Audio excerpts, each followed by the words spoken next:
এই দায়িত্ব যদি আমি পালন করি, মানুষ আমাকে গালাগালি দেবে, মানুষ আমাকে অভিশাপ দেবে।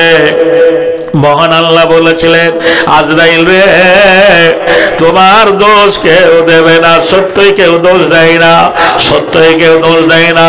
খালার আমার, বুবুরা আমার, মায়ের আমার, মরতে হবে, মরণের হাত থেকে কেউ রেহাই পাইনি, পাবে না। বলে বুদ্ধির জোরে মানুষ যদি বাঁচিয়া রহিত, লোকমান হাকিম কভু কোনদিন নাহি অমরিত। খোদাই দাবি করিয়া, খোদাই দাবি করিয়া মানুষ যদি বাঁচিয়া রহিত, ফেরাউন কবি নাই কবু কোনদিন নাহি অমরিত।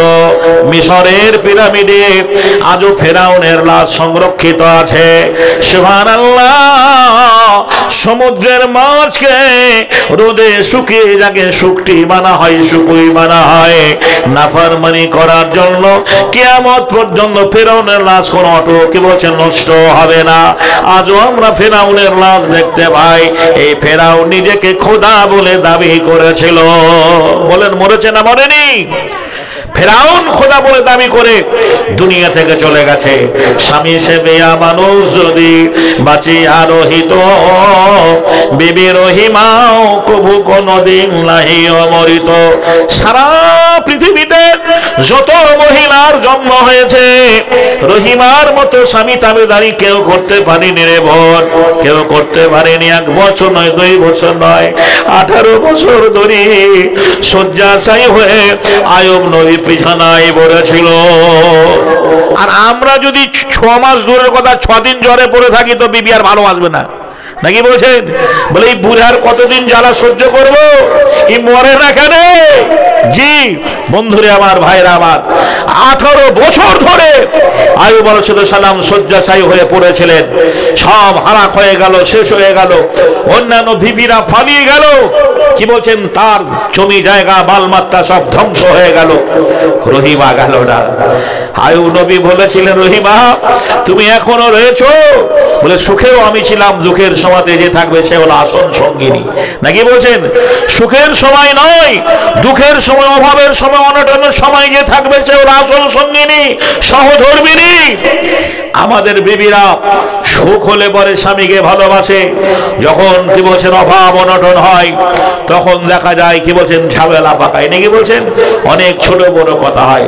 মাখালার আমার, বোনেরা আমার, আইয়ুব নবী একজন নবী ছিলেন।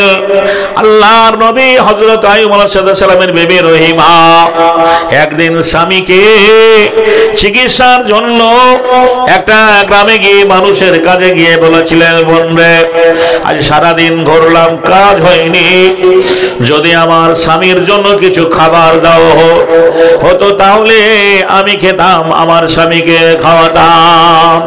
ইহুদির মেয়েটা বলেছিল, বোন তোমার মাথার চুল বড় লম্বা, কেশ গুচ্ছ তোমার ভালো, যদি চুল কেটে দাও। সুবহানাল্লাহ।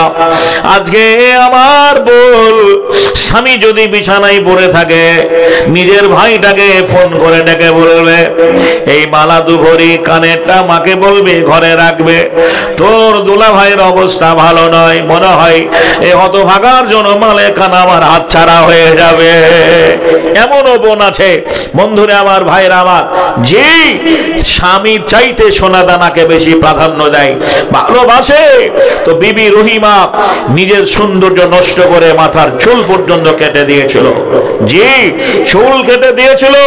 শয়তান আইয়ুবকে বলল, তোমার বিবি চুরির দায়ে ধরা পড়েছে। উনি প্রতিজ্ঞা করেছিলেন যে আমার স্ত্রী বাড়িতে এলে 100 ডোররা মারবো। সত্যই দেখছে শয়তান যে কথাটা বলেছিল, দেখছে তার বিবির মাথায় চুল নেই, চুল কাটা হয়েছে। বন্ধুরে আমার, ভাইয়েরা আমার, সে বড় লম্বা ঘটনা। এটা আমার বক্তব্য নয়, এটা আমার বিষয়বস্তু নয়। আমার বিষয়বস্তু হচ্ছে মরণ। স্বামী সেবিয়া মানুষ যদি বাঁচিয়া রহিত, বিবি রহিমাও কবু কোনদিন নাহি অমরিত। মরতে সবাইকে হবে, মরণের হাত থেকে কেউ রেহাই পায়নি, পাবে না। আল্লাহ কোরআনে বলেছেন কুল্লু নাফসিন যায়কাতুল মাউত, মরতে হবে। এই মাটির দেহখানা একদিন মাটি হয়ে যাবে। আপনারা শুনেছেন আমি হাবিবুল্লাহ প্রায় জায়গায় কথাটা বলে থাকি, কি মাটির দেহ মাটি হবে, মাটির দেহ মাটি হবে, কিসের কর বাসনা, এই দুনিয়ায় আশা মিটবে না। কত জন এসেছিল এই দুনিয়া পরে, কাঠা জমি করেছেন, কখানা বাড়ি করেছেন, হাজারদুয়ারি লালবাগদা যাবেন, সিরাজদৌল্লার বাড়িটা দেখে আসবেন। জি, আজকে সেই হাজারদুয়ারি বাড়িটা বিলীন হতে চলেছে। বন্ধুরে আমার, টাকার পাহাড় ছিল, হাজারদুয়ারি বানিয়েছেন, সেই মানুষটার কবর নদীর এই পারে রয়েছে।